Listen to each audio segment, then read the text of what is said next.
याच उद्धव ठाकरेंनी महाराष्ट्र नवनिर्माण सेनेचे 7पैकी 6 नगरसेवक खोके खोके देऊन तुम्ही तोडले होतेत ना, तेव्हा काही नाही वाटलं.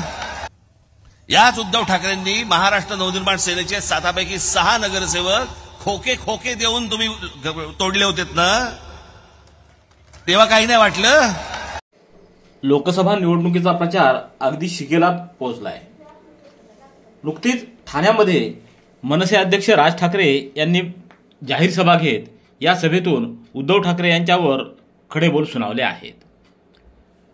माझा पक्ष चोरला असं ऊर बडवणाऱ्या उद्धव ठाकरे यांनीच माझ्या नगरसेवकांना खोके देऊन फोडलं होतं असा घणाघाती आरोप त्यांनी केला आहे. त्याचबरोबर उद्धव ठाकरे यांच्या एकंदरीत कार्यशैलीवर राज ठाकरे यांनी जोरदार हल्लाबोल केला आहे. पाहूया राज ठाकरे काय म्हणाले ते. लोकांच्या जीवन मरणाचे रोजचे जे विषय आहेत हे मला असं वाटतं विषय आले पाहिजेत. काय निवडणूक चालू आहे, कशावर निवडणूक चालू आहे? वडील चोरले.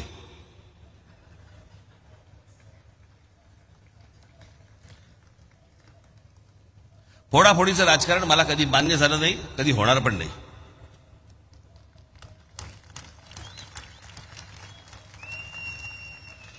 पण या सगळ्या ह्याच्यामध्ये जे आज बोलतायत की आमचा पक्ष फोडला, तुम्ही जे सगळे एकत्र जे बसलेला आहात ना एका कच्च्या तरी आघाडीत, जरा एकमेकांकडे एकदा बघा आपण काय उद्योग केलेत ते. याच उद्धव ठाकरेंनी महाराष्ट्र नवनिर्माण सेनेचे 7पैकी 6 नगरसेवक खोके खोके देऊन तुम्ही तोडले होतेत ना, तेव्हा काही नाही वाटलं.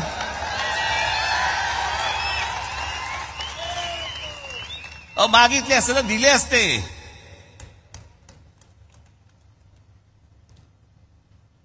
पण काय त्याला म्हणतात ना, ढेकणा संगे हिराई भंगला.